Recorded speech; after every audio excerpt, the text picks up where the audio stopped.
একা একা রান্নাঘরে রান্না করছে তুর্য। আর গুনগুনিয়ে গান গাচ্ছে। আগুনের তাপে কপালে বিন্দু বিন্দু ঘাম জমেছে। মুখে খানিকটা বিরক্ত ভাব। একা একা এভাবে ভূতের মতো থাকা অসহ্য লাগে তুর্যের। এখন প্রতিদিন নিয়ম মাফিক রান্না তুর্যেরই করতে হয়। অবশ্য এ নিয়ে তুর্যের কোনো অভিযোগ নেই। জিদনি রান্না করতে পারে না, আর পারলেও রান্না করে তুর্যকে খাওয়াবে না সে তুর্য জানে। মেয়েটা সারাক্ষণ পালানোর ধান্ধায় থাকে। এ মেয়ের ভিতর কি প্রেম, ভালোবাসা বলতে কিছু নেই? ভেবেই পাচ্ছে না তুর্য। নাকি হৃদয় মরিচা পড়েছে? বিয়ের পর বউ রান্না করে খাওয়ায়, কাপড় চোপড় ধুয়ে দেয়, হাজবেন্ডের কত সেবা যত্ন করে। আর তুর্যের বেলায় তার উল্টা। বিয়ের আগে হাত ধুয়েও ভাত খেতে কষ্ট হতো, এখন রান্না করেও খেতে না শুধু খাওয়াতেও হয়। রান্নার সময় হলেই দিগন্তের ঘুম পায়। বড্ড যন্ত্রণায় আছে তুর্য। রান্নাঘরের জানালার গ্রিলের ফাঁক দিয়ে তুর্যের দিকে তাকিয়ে আছে জিদনি। তুর্য রান্না করছে। জিদনি যেন বিষয়টা উপভোগ করছে। প্রথম প্রথম তুর্যকে খুব বিরক্ত লাগলেও এখন অত বেশি বিরক্ত লাগে না। তবে মা বাবার কথা মনে পড়তেই সব এলোমেলো হয়ে যায় জিদনির। তুর্যের চোখে চোখ পড়তেই দৃষ্টি নামিয়ে ফেলে জিদনি। ধেত! লুকিয়ে লুকিয়ে রান্না দেখাটা হলো না আজ আর। লুকিয়ে লুকিয়ে রান্না দেখা হচ্ছে তাই না? জিদনি ইতস্তত বোধ করে বলল। না। কি না? রান্না আবার দেখার কি আছে? সে তুমি জানো কি আছে দেখার? তোমার মতো মেয়ে মানুষ দ্বিতীয় আর নেই বোধ হয়। দয়ামায়া বলতে কিছু নেই। এত কষ্ট করে রান্না করি, একটু হেল্পও তো করতে পারো। হেল্প না করো একটু সঙ্গ তো দিতে পারো নাকি? এক নিঃশ্বাসে কথাগুলো বলে যাচ্ছে তুর্য। জিদনি ভেঙচি কেটে বলল। তুলে এনে বিয়ের করার স্বাদ বুঝে নেবার। অনেক স্বাদ গো। একদম রসলোগলার মতো। তাহলে রান্না করেন আর রসলোগলা খান। বউকে রেখে একা একা রসলোগলা খাবো? আমায় কি এত সেলফিশ মনে হয় তোমার? শুধু রসলোগলা কেন, মাঝে মাঝে চুমোটুমুও তো খাই। খানিকটা লজ্জা পেয়ে চুপ হয়ে গেল জিদনি। যখন কথা বলে না পারবে তখনই আজাইরা কথা বলবে। তুর্য হেসে বলল। একা একা খুব বোর হচ্ছিলাম। তুমি আসছো এখন, ফিলিংস গুড। তা মহাশয়া, আপনি কি প্রতিদিন এভাবে রান্না দেখেন লুকিয়ে? শুধু দেখেন নাকি চুরি করে খানো মাঝে মাঝে? আমার হাতের রান্না খুব টেস্ট তাই না? জিদনি খেপে গিয়ে বলল। একদম বাজে বকবেন না। ইস! যে স্বাদের রান্না তা আবার চুরি করে খেতে যাব?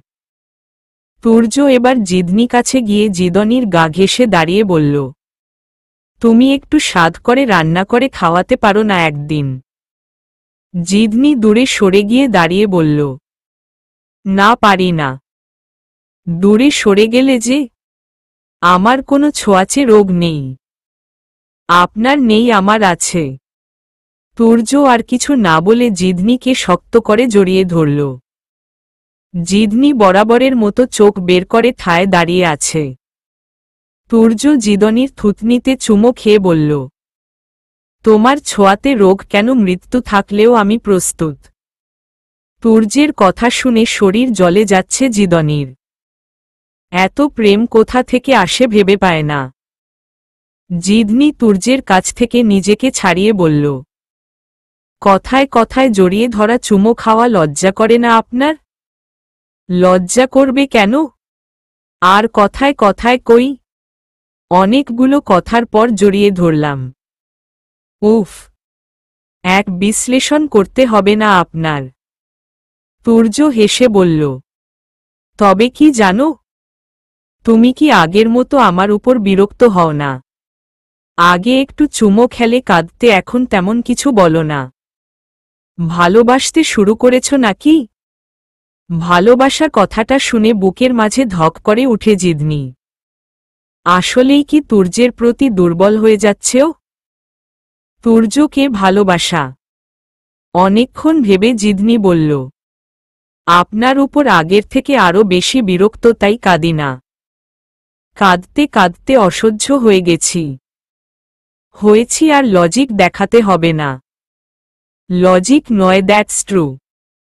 দেখো, ট্রু ফলস ওগুলো প্রাইমারির পড়া। ওসব আমায় শিখাতে আসো না। পাগল নাকি? না, পাগলির বর। রান্না শেষে গোসল সেরে খাটে গা এলিয়ে দিল তুর্য। দিগন্তের কান ধরে টান দিতেই হকচকিয়ে উঠে বসে দিগন্ত। চোখ কচলাতে কচলাতে বলল, মামা তুমি এমন কেন? কেমন?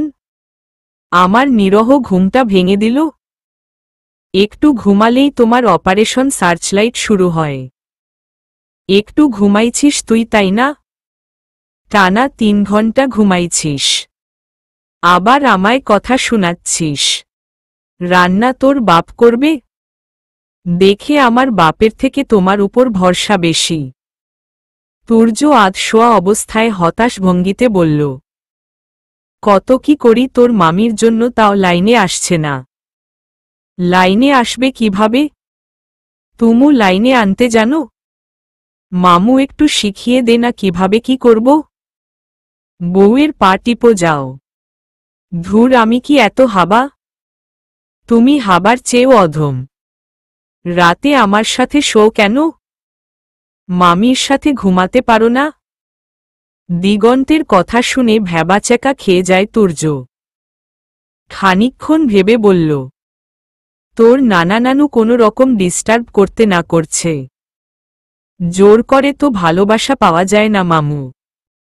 তবে মানতেই হবে তুই রাহুল সাহেবের যোগ্য নাতি। দিগন্ত বিরক্ত হয়ে বলল, হু কোচু, ডিস্টার্ব করো না, আমায় ঘুমোতে দেও। কসম, তুই যদি এখন ঘুমাস তোর ভাত নেই। আরে আমার ঘুমের সাথে তোমার এত শত্রুতা কেন? যাও মামিকে ডিস্টার্ব করো। বিড়বিড়িয়ে কথাগুলো বলে ওয়াশরুমের দিকে চলে গেলে দিগন্ত। উনি ঘুম নিয়ে সব সময় সিরিয়াস। ঘুমে ডিস্টার্ব হলেই গাল ফুলাবে। গোসল শেষে ভেজা চুলে তোয়াল পেঁচিয়ে ডাক্তার নিম রুমে আসলো জিদনি। একদম গাঢ় নীল একটা গাউন পরা। তুর্য তাকিয়ে আছে হা করে। জিদনির কানে ফিসফিসে বলল, কমন সেন্স নেই মাথায় নাকি? এভাবে আমার সামনে আসো, আমি খুন হয়ে যাই। জিদনি কপাল কুঁচকে বলল, সব সময় অসভ্যতামি না ভালোবাসা। জিদনি খেয়াল করে দেখল তুর্যের হাতে ব্যান্ডেজ করা। উনার হাত কাটল কিভাবে? কথাটা জিজ্ঞেস করবে কিনা তাই নিয়ে দ্বিধায় ভুগছে জিদনি। অনেকখানি হাত কেটে গেছে। দিগন্ত এখনো ঘুমাচ্ছে। খুব ক্ষুধা লেগেছে। আমার না খেয়েই থাকতে হবে। চামিচ দিয়ে খান। চামিচ দিয়ে আবার মাংস খায় কিভাবে? বউ একটু খাইয়ে দেও না প্লিজ। অস্বস্তির মধ্যে পড়ে যায় জিদনি। দিগন্তকে বলুন খাইয়ে দিতে। আরে ও তো ঘুমাচ্ছে। তাহলে না খেয়েই থাকেন। আমি না খেয়ে থাকলে তুমি হ্যাপি? হ্যাপি আর স্যাডের কি আছে এখানে? না, কিছু নেই। আচ্ছা তুমি খাও, তাহলে আমার খাওয়া হয়ে যাবে। সিনেমাটিক ডাক্তার লোক। সিনেমা মানুষ গাঁজা খেয়ে বানায় না, বাস্তবের সাথে মিল রেখেই বানায়। তুর্য টেবিলে বসে আছে। জিদনি ভাত খাচ্ছে। আজকে কেন জানি অস্বস্তি লাগছে জিদনির। দিগন্ত নেই আজকে। একজনের সামনে বসে এভাবে খাওয়া কেমন যেন বিব্রতকর পরিস্থিতি মনে হচ্ছে। জিদনি খাওয়া অফ রেখে বসে আছে। তুর্য বলল, আমার সামনে খেতে লজ্জা পাচ্ছ? আচ্ছা আমি যাচ্ছি, তুমি খেয়ে নেও। আপনি খাবেন না? তুমি খাইয়ে দিবা না তো কিভাবে খাবো? তুর্যের প্রতি কেমন যেন অজানা মায়া কাজ করছে জিদনির। কি করা উচিত এখন? জিদনি খানিকক্ষণ চুপ থেকে বলল, আচ্ছা আমি দিগন্তকে ডেকে আনছি, আপনি বসুন। দিগন্তকে ডেকে এনে কি হবে? আপনায় খাইয়ে দিবে। আমার খাওয়া নিয়ে তোমার ভাবতে হবে না। হাজার ডাক্তার লেও দিগন্ত এখন ঘুম থেকে উঠবে না। আচ্ছা তাহলে আমিই খাইয়ে দিচ্ছি, আসুন। তুর্য অবাক হয়ে বলল, আল্লাহ, আমি এসব কি শুনতেছি? এত অবাক হওয়ার কি আছে?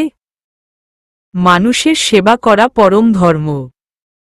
অন্য কিছু ভেবেন না। যা কামায় একদিনে তোমার মানুষ মনে হয়েছে। না না, অন্য আর কি ভাবব?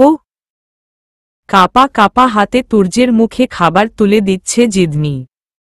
তুর্য বলল, এই তোমার পার্কিনসন রোগ আছে নাকি? না, কেন? তাহলে হাত কাঁপছে কেন? জানি না। তুর্য নড়েচড়ে বসে বলল, এত আনিজি ফিল করার কি আছে বলো তো? কিসের আনিজি ফিল আবার? এই যে তোমার হাত কাঁপছে। শুনো, আমার নতুন শার্টটা নষ্ট করো না খাবার ফেলে। রুমে বসে বসে পায়চারি করছে দিগন্ত। ক্ষুধায় পেট জ্বলে যাচ্ছে। এখনো খাওয়া শেষ হয়নি উনাদের। মেজাজ ক্রমান্বয়ে খারাপ হচ্ছে। আর টিকতে না পেরে রুম থেকে বেরিয়ে আসলো দিগন্ত। ডাক্তার নিংরুমে আসতেই চোখ কপালে উঠে যায় দিগন্তের। আহ, কি রোমাঞ্চ! মামি মামাকে খাইয়ে দিচ্ছে। দিগন্ত খিলখিলিয়ে হেসে বলল, হাই মামু। দিগন্তের উপস্থিতি টের পেয়ে জিদনি বলল, এবার তো দিগন্ত এসে গেছে, এখন ও খাইয়ে দিক। তুর্যের মেজাজ এখন খুব বেশি খারাপ হচ্ছে। ওর এত তাড়াতাড়ি রুম থেকে বের হয়ে আসতে কে বলেছে? জিদনি বলল, আরও খাবেন?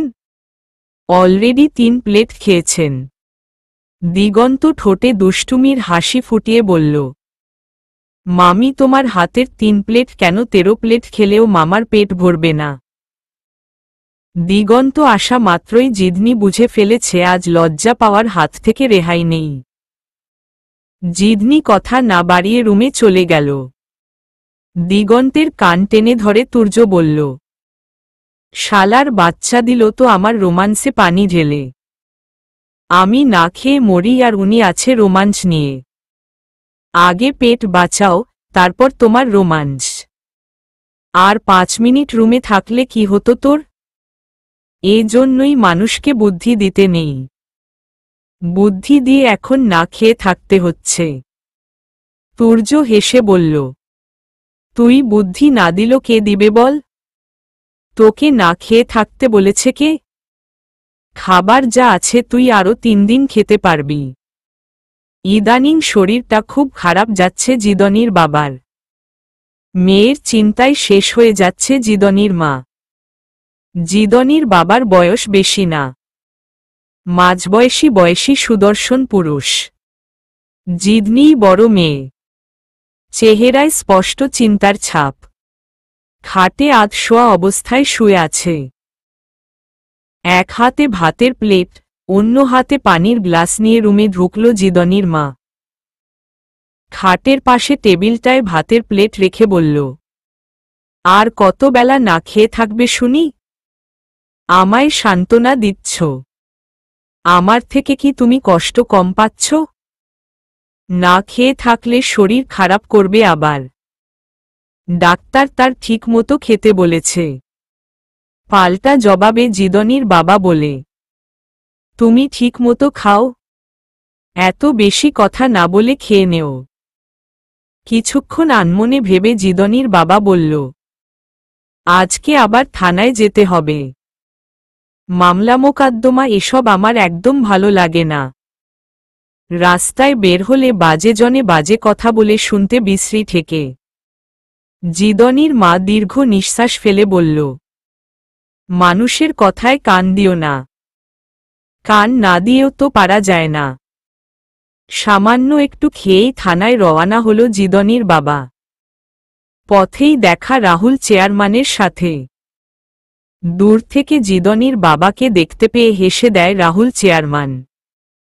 রাহুল চেয়ারম্যান লোকটা যেমনই হোক না কেন সবসময় হেসে কথা বলবে। রাহুল চেয়ারম্যানের হাসি দেখে গা জ্বলে যাচ্ছে জিদনির বাবার। বেহাই মশাই, কোথায় যাওয়া হচ্ছে? মেয়ের কোনো খোঁজ পেলেন? জিদনির বাবা কপাল ভাঁজ করে বলল, এত খোঁজ খবর রেখে আপনার কাজ নেই। আপনার এত তেজ কোথা থেকে আসে বলুন তো? মেয়ে না হয় আমার ছেলের কাছে দেননি, কিন্তু আমার আপনাকে বেহাই ডাক্তারতে আপত্তি নেই। মেজাজটা খুব বেশি খারাপ হচ্ছে জিদনির বাবার। ইচ্ছে করছে মুখের উপর কয়েকটা কথা শুনিয়ে দিতে। আপাতত কথা শোনানোর মতো মেজাজ নেই। জিদনি বেঁচে আছে কিনা মরে গেছে তার কোনো খোঁজ নেই। অথচ এসব লোকের কথা বার্তার ধাঁচে মনে হয় মেয়ে দিনে দুপুরে কারো হাত ধরে পালিয়ে গেছে। জিদনির বাবার কাছ থেকে কোনো উত্তর না পেয়ে রাহুল চেয়ারম্যান আবার বলল, কি হলো, চুপ মেরে গেলেন কেন? আগে তো খুব বকতেন, এখন আর কি বলবেন? বলার মুখ নেই তো। আপনার মতো আজাইরা মানুষের সাথে কথা বলার রুচি নেই। আমার মেয়ে কারো হাত ধরে পালিয়ে যায়নি যে আমার কথা বলার মুখ থাকবে না। কি বললেন? কি আমি আজাইরা মানুষ? আপনি খুব ভালো মানুষ। দুইজনের তর্কাতর্কি দেখে সবাই তাকিয়ে আছে। অনেকে আবার এসবে কান দিচ্ছে না, কারণ এ আর নতুন কি? সব সময় এদের দুইজনের মাঝে ঝগড়া লেগেই থাকে। জিদনির বাবা শক্ত গলায় বলল, আপনার সাথে কথা বলতে হলে আপনার লেভেলে নামতে হবে। ও আমায় দিয়ে সম্ভব না। চটে যায় রাহুল চেয়ারম্যান বলে, আমায় লেবেল বুঝাচ্ছেন? আমি তো আর থানায় যাই না। আমার মেয়ে তো এভাবে নিখোঁজ হয় না। কেউ তো আমার নামে মামলা করে না। কথাগুলো বুকে বিঁধে জিদনির বাবার, কিন্তু চেহারায় সেটা প্রকাশ করতে চাচ্ছে না। আশেপাশে মানুষের ছোট খাটো জট পড়ছে। সবাই দুইজনের কথা শুনছে। একজনে এক রকমের কথা বলছ। জিদনির বাবা আর কথা না বাড়িয়ে চলে পাশ কেটে চলে যায়। পিছন থেকে রাহুল চেয়ারম্যান বলে, টাকা পয়সা তো আল্লাহ দিল কম না। জরিমানা দিয়ে মামলা খালাস করেন। প্রতিদিন থানায় যাওয়া মন্দ দেখায়। আর কোনো কথা কানে নিচ্ছে না জিদনির বাবা। ধীর পায়ে হেঁটে চলছে। মাথার ভেতর ঝিমঝিম করছে। এই রাহুল চেয়ারম্যান গিরগিটির চেয়েও বেশি রং বদলায়। কখন কি বলে মতি গতির ঠিক নেই। জিদনির বাবাও কম না। সে কিছুতেই জরিমানা দিবে না। তার ভাষ্যমতে তার কি দোষ? অযথা সে জরিমানা কেন দিবে? মেয়ে কি সে লুকিয়ে রেখেছে? নিজে বাঁচে না মেয়ে হারানোর শোকে তার উপর মানুষের বাজে তালবাহানা। সব মিলিয়ে হাঁপিয়ে গেছে লোকটা। অবকাশ প্রয়োজন উনার, কিন্তু কোনো কিছুতেই শান্তির সন্ধান মিলছে না। শেষ বিকেল। আবছা রোদ বারান্দা জুড়ে। খুব মনোযোগ দিয়ে বই পড়ছে জিদনি। সূর্যের কারণে পড়ায় ডিস্টার্ব হয় বলে ভেতর থেকে রুমের ছিটকানি লাগিয়ে রেখেছে। সূর্যের মেজাজ খুব খারাপ হচ্ছে। বিকেল পেরিয়ে গেল অথচ রুম থেকে বের হচ্ছে না জিদনি। জিদনি একদম ওর বাবার মতো। ভাঙবে তবু মুচকাবে না। ভিতরে ক্ষত বিক্ষত হয়ে গেলেও বাইরে থেকে বুঝার উপায় নেই। খাটের পাশে হতাশ ভঙ্গিতে বসে আছে সূর্য। দিগন্ত বসে বসে চিপস খাচ্ছে। সূর্য বলল, মামু, দরজা ভাঙার কোনো উপায় আছে তোর কাছে? দরজা ভাঙতে হবে কেন? গাছ বেয়েই তো বারান্দায় উঠতে পারো। তুর্য কিছুক্ষণ ভেবে বিস্ময়ের সুরে বলল, আমার এত গাদা কেন রে? সারা বিকেল সামান্য এই বুদ্ধিটা মাথায় আসলো না। নিজের কাছেই নিজেকে খুব বোকা মনে হচ্ছে তুর্যের। এত ভুলোমন হলে চলে? তুর্য আর এক মুহূর্ত দেরি না করে গাছ বেয়ে বারান্দায় উঠে আস্তে করে জিদনির পিছনে দাঁড়াল। জিদনি বই পড়ায় এতই মগ্ন যে তুর্যের উপস্থিতি টেরই পেল না। তুর্য পিছন থেকে জিদনিকে জড়িয়ে ধরল। জিদনি আচমকা ভয় পেয়ে চেঁচিয়ে উঠল, চেঁচাচ্ছ কেন? আমি। জিদনি ভ্যাবাচ্যাকা খেয়ে বলল, আপনি এখানে কি করে? যেখানে তুমি, সেখানে আমি। জিদনি রাগান্বিত কণ্ঠে বলল, জড়িয়ে ধরা আমার একদম পছন্দ না, ছাড়ুন আমায়। তোমার পছন্দ অপছন্দ ভাবতে গেলে তো আমার মরতে হবে, কারণ আমায়ও তো তোমায় পছন্দ না। তুর্য জিদনিকে আরও শক্ত করে জড়িয়ে ধরে ঠোঁটে চুমো খেয়ে বলল, সারা বিকাল লুকিয়েছিলে কেন? এই প্রথম তুর্যের স্পর্শে জিদনির শরীর জুড়ে অদ্ভুত রকমের শিহরণ বয়ে যাচ্ছে। কেন এমন হচ্ছে জিদনি বুঝতে পারছে না। তুর্যের কাছ থেকে নিজেকে ছাড়ানোর তেমন চেষ্টা করছে না জিদনি। তুর্যের ছোঁয়ার নিঃশ্বাস ভারী হয়ে যাচ্ছে। তুর্য খেয়াল করে দেখল জিদনি চোখ বন্ধ করে আছে। তুর্য জিদনির ঠোঁটে আবার চুমো খায়। জিদনি সর্বাঙ্গে কেঁপে ওঠে।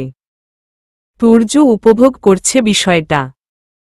জিদনির কেন যেন মনে হচ্ছে ও ঘোরের মধ্যে আছে। অনেকক্ষণ পর জিদনি হুঁশ হয়। তুর্যের কাছ থেকে নিজেকে ছাড়ানোর চেষ্টা করে। তুর্য হেসে বলল, উহু, ছাড়ব না, আর একটু থাকো প্লিজ। জিদনি কেন জানি লজ্জা পাচ্ছে। নিজের উপর রাগ হচ্ছে।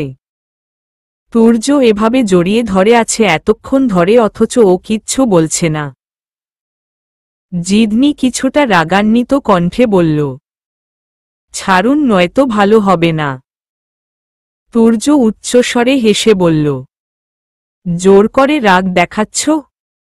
লজ্জা পেতে হবে না। তুর্যের হাসি জিদনিকে আর ও অস্বস্তিতে ফেলে দেয়। কি করবে বুঝতে পারছে না। তুর্য জিদনিকে ছেড়ে বলল, সন্ধ্যা হয়ে গেছে, রুমে চলো। জিদনি কেমন যেন জড়সড় হয়ে দাঁড়িয়ে আছে। জিদনির কাছ থেকে কোনো উত্তর না পেয়ে তুর্য আবার বলল, আরে এত লজ্জা পাওয়ার কি আছে? স্বামী স্ত্রী তো আমরা। জিদনি কেঁদে দিল। গাল বেয়ে জল পড়ছে। জিদনির কান্না দেখে তুর্য হাবলার মতো তাকিয়ে আছে। মেয়েদের মন বুঝা এত কঠিন কেন রে বাপ? তুর্য জিদনির চোখে জল মুছিয়ে দিয়ে বলল, জিদনি কি হয়েছে? আরে কাঁদছ কেন? অতিরিক্ত লজ্জা পেলে এভাবে কেঁদে দেওয়া জিদনির অভ্যাস। কিন্তু তুর্য ঠিক বুঝতে পারছে না জিদনি কে কাঁদছে। তুর্য জিদনির মাথায় হাত বুলিয়ে দিয়ে বলল, বউ ভালো কেঁদো না। বাসার সবার কথা অনেক পড়ছে তাই কাঁদছ? আরে আমি তো তোমায় বাসায় নিয়েই যেতে চাই। এজন্যই তো বলি তাড়াতাড়ি ভালোবাসো আমায়। জিদনি আর এক মুহূর্ত ওখানে না দাঁড়িয়ে হনহনিয়ে ওয়াশরুমে চলে গেল। তুর্য জিদনির চলে যাওয়া দেখছে।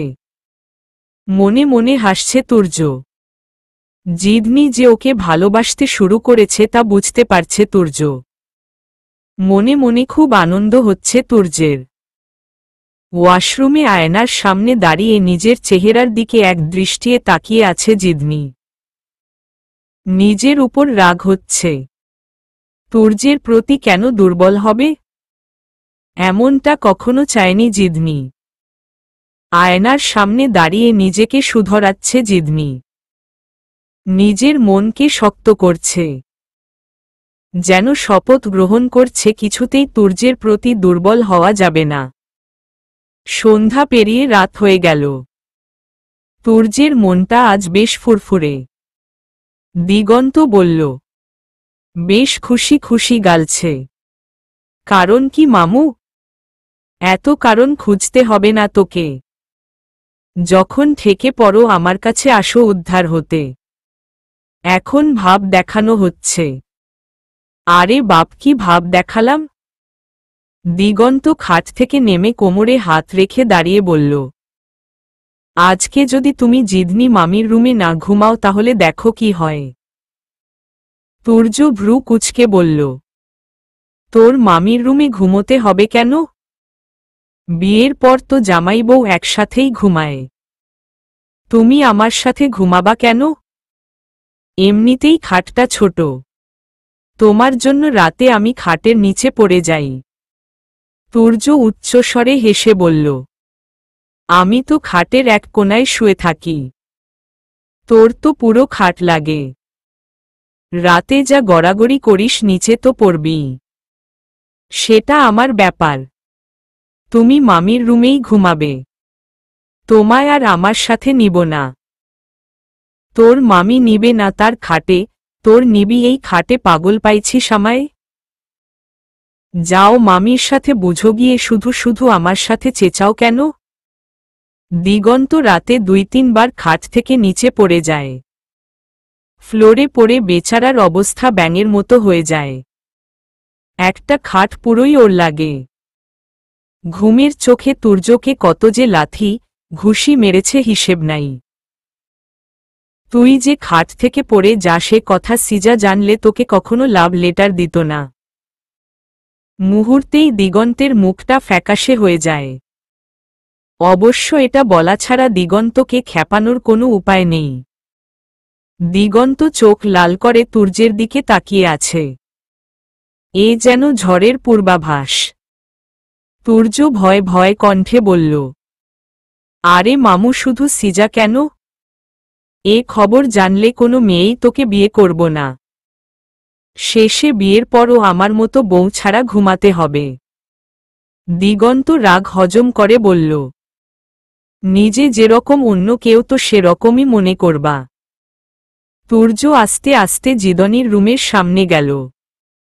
রুমের বাহির থেকে লক করে রেখেছিল তুর্য। জিদনি আবার ভিতর থেকে লক করে রেখেছে। তুর্যের মেজাজ খারাপ হচ্ছে। এই মেয়ে কেন যে এত বেশি বুঝে। তুর্য জানালার ফাঁক দিয়ে দেখল জিদনি ঘুমাচ্ছে। এত তাড়াতাড়ি ঘুমিয়ে গেল? ইস, ওর ঘুমন্ত মুখটা কি নিষ্পাপ দেখতে। কেমন জোড়সড় হয়ে ঘুমিয়ে আছে। মুখে চুল লেপ্টে আছে। তুর্য জানালার ফাঁক দিয়ে এক ধ্যানে জিদনির দিকে তাকিয়ে আছে। রুমের ঢোকার কথা ভুলেই গেছে। অনেকক্ষণ পর তুর্যের মাথায় আসলো রুমে ভিতরের ছিটকানি খুলবে কিভাবে। জিদনিকে অনেকবার ডাকলো কিন্তু সাড়া নেই। জিদনি সজাগ থাকলেও যে সাড়া দিবে না তা তুর্য জানে। তুর্য ডাক্তার নিং রুম থেকে এক গ্লাস পানি এনে জানালার ফাঁক দিয়ে জিদনি মুখে মারল। জিদনি হকচকিয়ে উঠে বসল। এমনভাবে চেঁচাচ্ছে মনে হচ্ছে ওর মুখে অ্যাসিড মেরেছে কেউ। আরে এই চেঁচানোর কি আছে? পানি দিয়েছি, পানি, অ্যাসিড না। হঠাৎ করে ঘুম ভাঙলে যা হয়, তখন কোনো বিষয় মাথায় কাজ করে না। জিদনি অনেকক্ষণ বসে থেকে ঘুম ঘুম চোখে বলল, আমার কাঁচা ঘুম ভাঙলেন কেন? জানালার ফাঁক দিয়ে পানি মেরেছেন কেন? তুমি দরজা খোলো। ভিতর থেকে ছিটকানি লাগিয়েছ কেন? আমার কি পার্সোনালিটি নেই? বাহির থেকে লক করে রাখবেন আর যখন ইচ্ছা হুটহাট করে রুমে ঢুকে পড়বেন। জিদনির কর্কশ ভাষায় বলা কথাগুলো কেন জানি খারাপ লাগল তুর্যের। আগে জিদনি যতই খারাপ বিহেভ করত কষ্ট হতো না, কিন্তু ইদানিং হয়। কারণ তুর্য হয়তো এখন জিদনির কাছ থেকে এরকম আচরণ আশা করে না। তুর্যের খানিকটা চাপা অভিমান হল। জিদনি খাট থেকে নেমে জানালা বন্ধ করতে আসলে তুর্য জানালার ফাঁক দিয়ে জিদনির হাত চেপে ধরে। খুব সাহস বেড়েছে? তোর সাহস কম না। আমি জানালার কাছে দাঁড়িয়ে আছি বলে তুই জানালা বন্ধ করতে এসেছিস। কিছু বলি না বলে একদম মাথা উঠে গেছিস। তুর্যের রাগ দেখে জিদনি কিছুটা দমে গেল। তুর্য খুব জোরে জিদনির হাত চেপে রেখেছে। হাত ছাড়ুন, লাগছে তো। জিদনি হাত ছাড়ানোর চেষ্টা করলে তুর্য আরো শক্ত করে হাত চেপে ধরে। অসহ্য রকমের ব্যথা লাগছে জিদনি। হাত লাল হয়ে গেছে। মনে হচ্ছে ভেঙে যাবে। তুর্যের এরকম রূপ দেখার জন্য মোটেও প্রস্তুত ছিল না জিদনি। তুর্য চেঁচিয়ে বলল, তাড়াতাড়ি দরজা খোল, নয়তো হাত ভেঙে ফেলব। তুই জানিস না আমি কেমন? আমি কি করতে পারে? বেশি বুঝবি তো খুন করে পাহাড়ে রেখে চলে যাব। তুর্যের এরকম আচরণে কষ্ট হচ্ছে জিদনির। কেন জানি তুর্যের কাছ থেকে এরকম আচরণ মেনে নিতে পারে না। জিদনির চোখ ভিজে যাচ্ছে। কান্না চাপিয়ে বলল, হাত ছাড়ুন, নয়তো দরজা খোলব কিভাবে? তুর্য জিদনির হাত ছেড়ে দিল। জিদনি দরজা খুলে দিল। রুমের ঢুকেই তুর্য জিদনিকে পাজা কোলে নিয়ে খাটে ফেলে এলোপাথরি চুমো খেতে লাগল। জিদনি বাকরুদ্ধ হয়ে গেল। কি হচ্ছে এসব? তুর্য শেষ পর্যন্ত জোর করেছি। জিদনির শরীর গিনগিন করছে কেন জানি। জিদনি নিজেকে ছাড়ানোর জন্য কোনো উপায় না পেয়ে রাগে, কষ্টে, ক্ষোভে তুর্যের গালে কষিয়ে চড় মারে। তুর্য সাথে সাথে জিদনিকে ছেড়ে উঠে বসে গালে হাত দিয়ে হা করে তাকিয়ে আছে তুর্য। জিদনি এটা কি করল? তুর্য যেন কিছু বলার ভাষা হারিয়ে ফেলেছে। একটু আগে রাগের বশে চড় মারলেও এখন কেন জানি ভয় করছে জিদনির। নিজের উপর নিজের রাগ হচ্ছে। কাজটা কি আদৌ ঠিক হয়েছে? তুর্য এখন কেমন রিয়েক্ট করবে? যদি এর থেকে খারাপ কিছু হয়? ভয়ে তুর্যের দিকে তাকিয়ে জোরসড় হয়ে বসে আছে জিদনি। তুর্যের চোখে চোখ পড়তেই দৃষ্টি নামিয়ে ফেলে জিদনি। তুর্য ঠাই মূর্তির মতো বসে আসে। ঠান্ডাক্তার গলায় বলল, শুধু চুমো খেয়েছি, খুব বেশি কিছু করে ফেলেছি? এখন যদি এর থেকে খারাপ কিছু হয়? ভয়ে জিদনির শরীর কাঁপছে। তুর্য আর কিছু না বলে খাট থেকে উঠে বারান্দায় চলে গেল। জিদনি তুর্যের চলে যাওয়া দেখছে। তুর্য যদি পাল্টা আঘাতে 2-4টা চড়ও দিত তাও এত ভয় পেত না। কিন্তু তুর্যের এই অদ্ভুত রকমের নীরবতা দেখে কেন জানি খুব বেশি ভয় পেয়েছে। তুর্য বারান্দায় চেয়ারে বসে সিগারেট ধরিয়ে ধোঁয়া ছাড়ছে। সিগারেটের গন্ধ রুম ছেয়ে গেছে। জিদনি ভয়ে চুপসে গেছে। খাটের উপর থেকে নেমে আস্তে আস্তে বারান্দার দিকে উকি মেরে দেখল তুর্য বারান্দায় বসে আছে সিগারেট হাতে। জিদনির কি উচিত ওর কাছে সরি বলা? কি করা উচিত জিদনি ভেবে পাচ্ছে না। অপরাধ বোধ কাজ করছে। কিছু বলার সাহস না পেয়ে জিদনি চুপচাপ দাঁড়িয়ে রইল। জিদনি তো তুর্যকে নিরুপায় হয়ে চড় দিয়েছে। এভাবে আচমকা শরীরের উপর ঝাঁপিয়ে পড়া কি উনার ঠিক হয়েছে? তাছাড়া তুর্য অন্যায়ভাবে জিদনিকে এখানে বন্দী করে রেখেছে। মা বাবার কাছ থেকে নিখোঁজ করে রেখেছে। তার মতো মানুষকে একটা চড় মেরে এক অপরাধ বোধ হওয়ার তো কিছু নেই। এসব ভেবে নিজের মনকে শক্ত করে খাটে গিয়ে শুয়ে পড়ল জিদনি। অনেকক্ষণ ধরে চোখ বুজে আছে, কেন জানি ঘুম হচ্ছে না জিদনির। তুর্য কি এখনো বারান্দায় বসে সিগারেট খাচ্ছে? এসব জানার জন্য কেন যেন কৌতূহলী হয়ে উঠছে জিদনি। আবার উঠে বারান্দায় গেল। তুর্যের পাশে আধ খাওয়া সিগারেটের খোসা। জিদনি ভয়ভীতি মিশ্রিত কণ্ঠে বলল। ঘুমাবেন না? তুর্য পিছন ফিরে তাকাল। অনেকক্ষণ লাল চোখে জিদনির দিকে তাকিয়ে থেকে বলল, ঘুমাবো নাকি ড্যান্স করব সে জবাব তোর কাছে দিতে হবে? কালকেই তুই এই বাড়ি থেকে যেথায় ইচ্ছা সেথায় চলে যাবি। জিদনি এসবে কান না দিয়ে আবার বলল, সরি। তুর্য এবার চেয়ার থেকে উঠে দাঁড়িয়ে বলল, রাখো তোর সরি। 1 সেকেন্ডের ভিতর এখান থেকে যা। জিদনি ভেবে পাচ্ছে না কি হচ্ছে এসব। এই বিষয় নিয়ে সরি বলার কি আছে? তুর্য এ বাড়ি থেকে ওকে যেতে বলেছে, ওর তো খুশি হওয়ার কথা। এরকম দোটানায় ভুগছে কেন? সারা রাত না ঘুমিয়ে বারান্দায় কাটিয়ে দিল তুর্য। জিদনি চোখ বুজে শুয়েছিল, কেন জানি ঘুম আসেনি। সকাল হতেই তুর্য ড্রয়ার, শোকেজ, আলমারি সবকিছুর চাবি নিয়ে গেল জিদনির রুম থেকে। বাহির থেকে রুম লক করে দিয়ে বলল, খাবার তো দূরের কথা, 1 ফোঁটা জলও তোর জন্য হারাম। এতদিন আমার ভালোবাসা, আদর, যত্ন দেখেছিস। আজ থেকে নতুন করে আমায় চিনবি। রুমের দরজা জানালা সব বন্ধ করা। অন্ধকার রুমে গুটিসুটি মেরে বসে আছে জিদনি। মুখে একরাশ বিরক্তির ছাপ। মাঝে মাঝে খাট থেকে নেমে দরজায় 2-1টা লাথি মেরে আবার এসে বসে থাকে।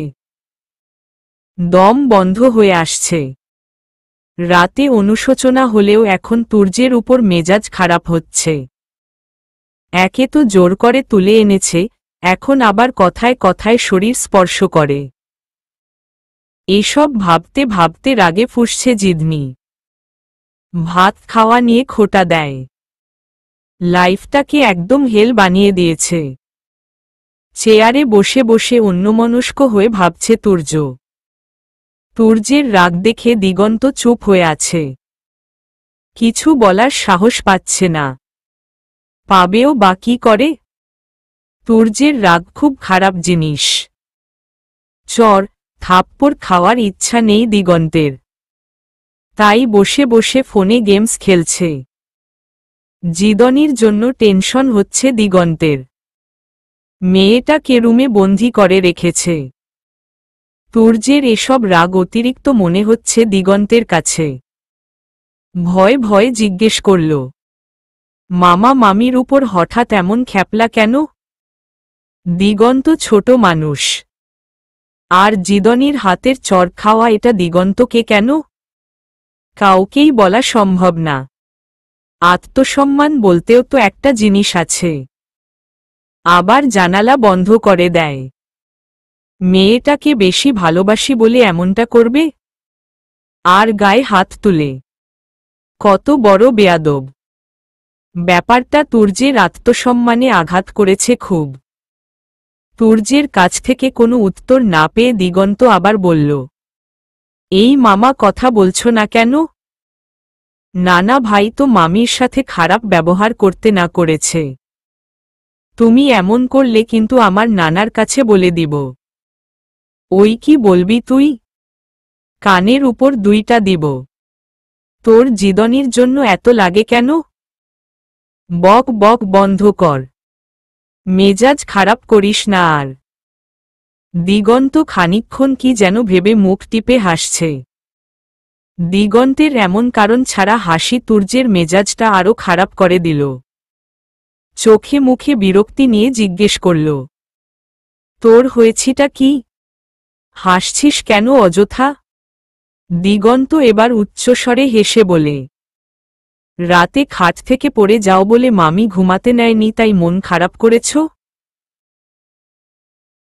কথাটা বলে দিগন্ত হাসতে হাসতে গড়াগড়ি খাচ্ছে। তুর্যও না হেসে পারল না। এই দিগন্তের সামনে তুর্য বেশিক্ষণ রাগ দেখিয়ে থাকতে পারে না। যে করেই হোক হাসাবেই ওকে। একটু হেসে তুর্য আবার গম্ভীর হয়ে বলল, নিজে যেমন খাট থেকে পড়ে যাস, অন্য কেউ তো সে রকমই ভাববি। তা না হলে মামির উপর এত রেগে আছো কেন?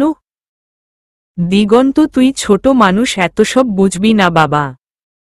আর আজকে রান্না হবে না। তোর ক্ষুধা লাগলে ফলমূল খেয়ে নিস। দিগন্ত চিন্তায় পড়ে গেল। হঠাৎ কি এমন হলো? বলল, মামিও ফলমূল খাবে? না, ওর খাওয়া বন্ধ। দিগন্ত অবাক হয়ে তুর্যের দিকে তাকিয়ে আছে। ভ্রু কুঁচকে বলল, আরে হয়েছেটা কি বলবা? মামি কি করেছে? তুমি কিন্তু খুব বেশি বাড়াবাড়ি করছ। এমন করলে মামির মন পেতে হবে না। দিগন্তের কথা শুনে তেলে বেগুনে জ্বলে উঠে তুর্য। বলল, মামির জন্য খুব লাগে? যা, তোর মামির কাছে যা। ভালোবাসার গুষ্টি কিলাই। এই ভালোবাসাই আমার জীবনটাকে হেল বানিয়ে দিল। সব কিছু ছেড়ে একজনের পিছনে পড়ে আছি, তাও এই পর্যন্ত বলে মনে মনে বিড় করে কি যেন বলছে তুর্য। দিগন্ত ঠিক বুঝতে না পেরে বলল, তাও কি? তুর্য ধমক দিয়ে বলল, তাও তোর বাপের মাথা। চুপ থাকতে বলছি না তোকে। এত সহজে দমে যাবার পাত্র দিগন্ত না। কিছুক্ষণ পর আবার বলল, আমি ফল টল খেয়ে থাকতে পারবো না কিন্তু। তাহলে যা রান্না করে খা। আমি রান্না করতে পারি নাকি? খেতে পারিস? খেতে তো সবাই পারে, রান্না করতে কি সবাই পারে? আমায় কি তোর রাঁধুনি মনে হয়? না, রাঁধুনি শব্দটা তো মেয়ে মেয়ে লাগে। তুর্য চোখ মুখ বুজে বলল, বাপ এবার চুপ থাক। তুমি মামির সাথে এমন বিহেভ করলা কেন? জানো তো মামির কি রাগ। আর আমরা উনাকে অন্যায়ভাবে তুলে এনেছি, আমাদের সাথে তো খারাপ বিহেভ করবেই। এটা নিয়ে আমাদের মন খারাপ করলে নি চলবে? মামি যদি এখন বদ্ধরুমে সুইসাইড করে, না খেয়ে যদি অসুস্থ হয়ে যায়? দিগন্তকে কিছু বলতে গিয়েও থেমে যায় তুর্য। দিগন্ত তো ন্যায়সঙ্গত কথাই বলেছে। তবুও জিদনি চর মারবে এই ব্যাপারটা মানতে পারছে না তুর্য। বলল, এখন সকাল 11টা বাজে। কালকে সকাল পর্যন্ত শাস্তি অব্যাহত থাকবে। মামা, তুমি কি পাগল হয়েছ? এতক্ষণ না খেয়ে থাকা যায় নাকি? রাতে খেয়েছি আর এখন পর্যন্ত খাইনি। তুমি বলছো কালকে সকালে খাওয়ার কথা। আমি একদম শেষ হয়ে যাব। তুর্য নড়েচড়ে বসে বলল, তোকে আমি না খেয়ে থাকতে বলেছি নাকি? রান্না ঠিকই হবে, কিন্তু তোর মামিকে খেতে দিব না। মামি করেছেটা কি? রাতে ঘুম হয়নি, মাথা ব্যথা করে। এখন ঘুমাবো। আমায় ডিস্টার্ব করবি না। ঘুম থেকে উঠে রান্না করব। দিগন্ত মাথা ঝেঁকে বলল, ও কাহিনী তাহলে ওটাই। কিসের কাহিনী? ওই যে রাতে ঘুম হয়নি। এতে আবার কাহিনীর কি আছে? কাহিনী হলো খাট থেকে পড়ে গেছো বলে মামি ঘুমোতে নেয়নি, আর রাতে ঘুম হয়নি। কথাটা বলেই আবার উচ্চস্বরে হাসছে দিগন্ত। তুর্য রাগ চেপে দিগন্তের দিকে এক নজর তাকিয়ে ওয়াশরুমে গিয়ে ফ্রেশ হয়ে শুয়ে পড়ল। শরীর খুব ক্লান্ত তুর্যের। বিছানায় গা এলিয়ে দিতেই ঘুমিয়ে গেল। একা একা রুমে বোর হচ্ছে দিগন্ত। জিদনির সাথে আড্ডাক্তার দিতে ইচ্ছে হচ্ছে।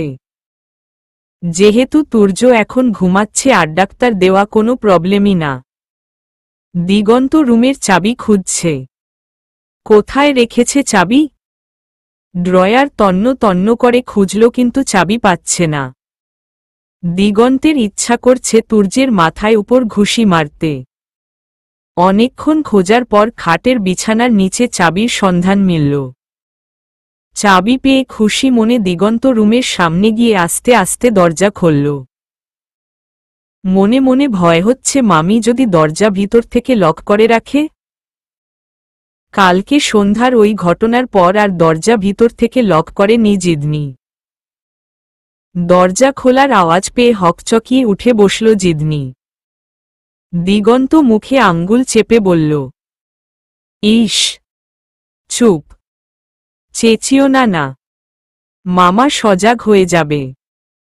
জিদনি বুঝতে পারল দিগন্ত তুর্যের চোখ ফাঁকি দিয়ে এ রুমে এসেছে। দিগন্ত দরজা ভিতর থেকে লক করে খাটে গিয়ে জিদনির পাশে বসল। জিদনি সতর্ক কণ্ঠে জিজ্ঞেস করল, তোমার মামা কোথায়? ঘুমাচ্ছে। মামা ঘুম থেকে উঠলে বলো না, কিন্তু আমি এ রুমে এসছি। জিদনি মাথা ঝেঁকে বলল, হ্যাঁ ঠিক আছে, আমি একা একা রুমে বোর হচ্ছিলাম। ভাবছি তুমিও বোধহয় বোর হচ্ছ, তাই আড্ডাক্তার দিতে আসলাম। আর মামা নাকি আজ রান্না করবে না, না খেয়ে থাকতে হবে।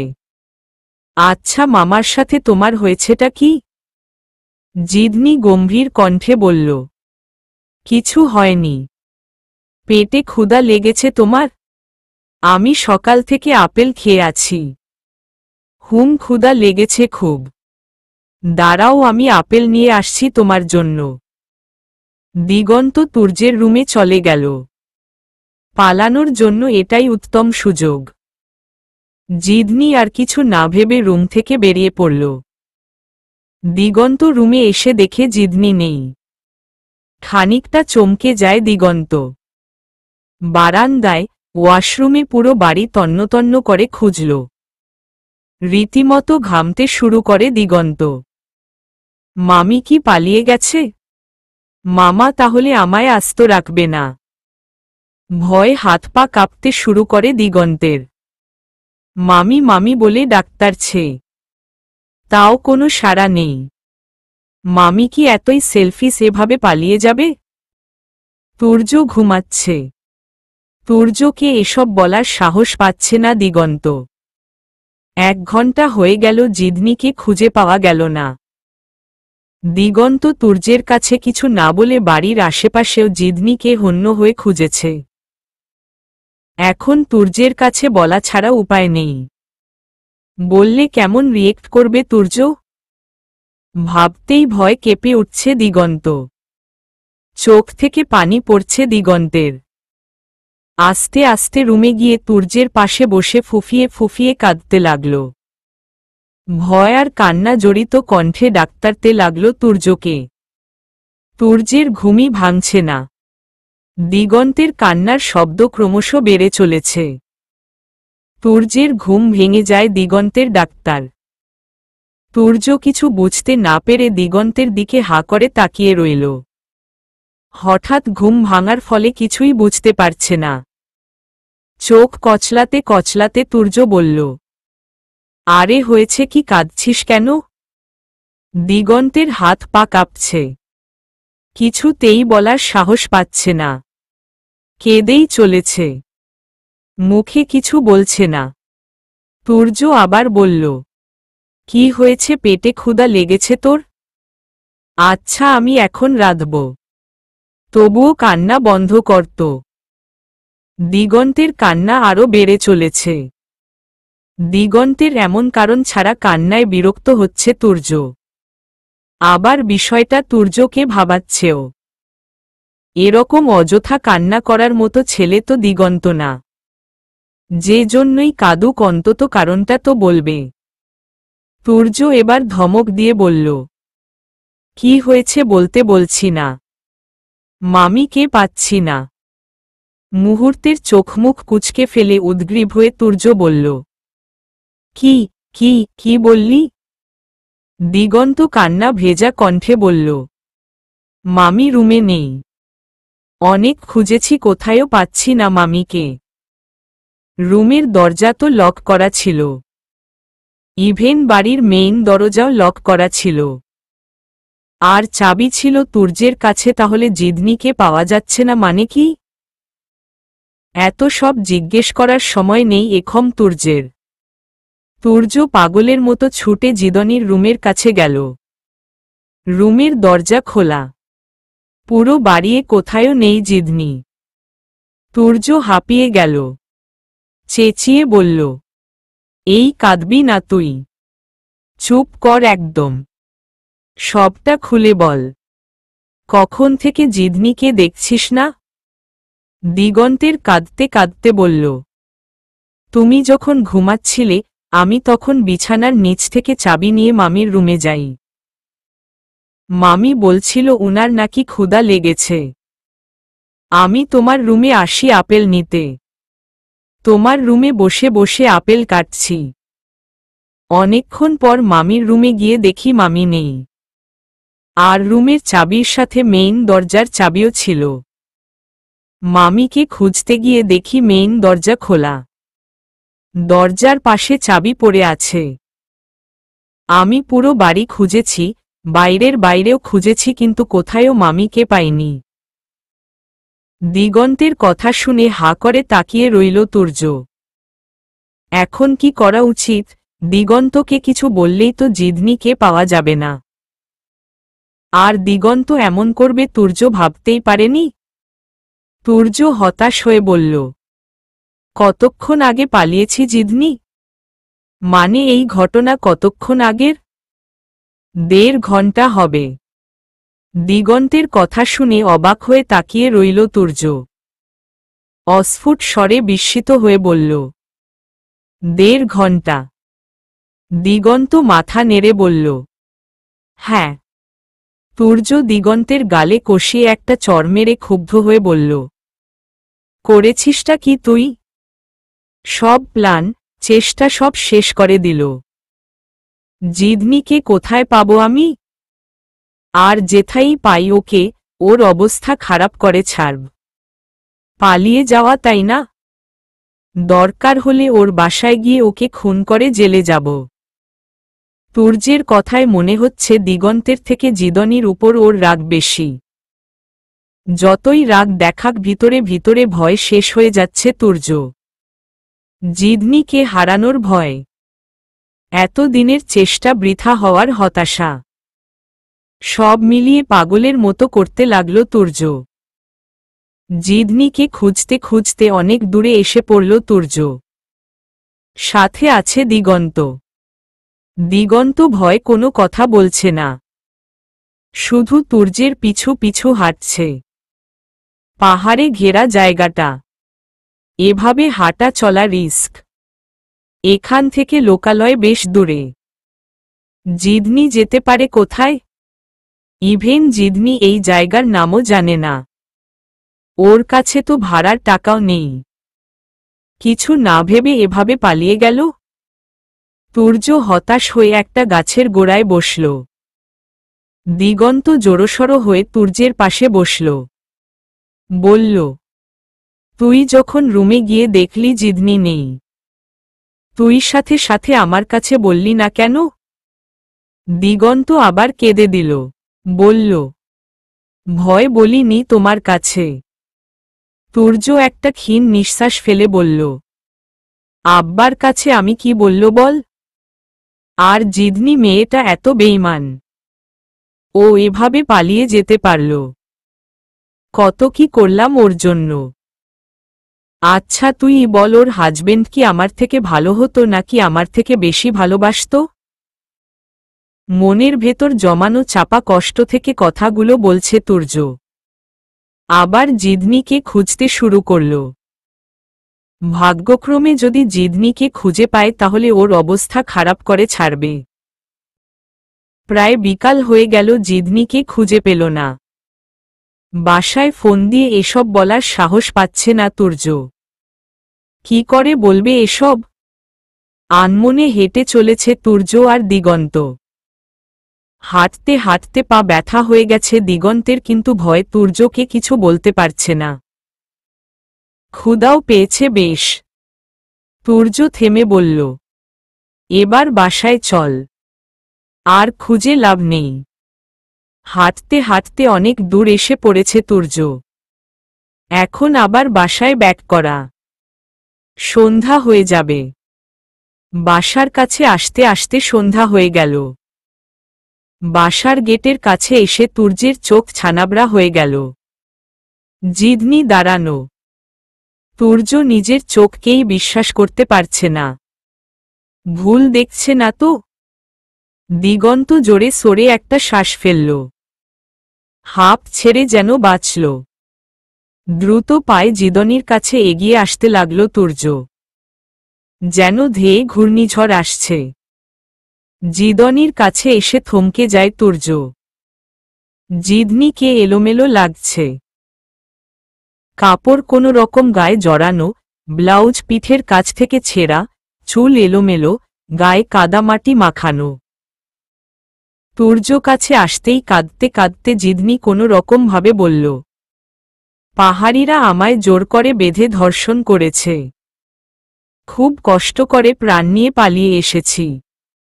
এইটুকু বলে ঢলে পড়ে জিদনি সেন্সলেস হয়ে যায়। তুর্যের সমস্ত পৃথিবী যেন থমকে দাঁড়িয়েছে। চলবে।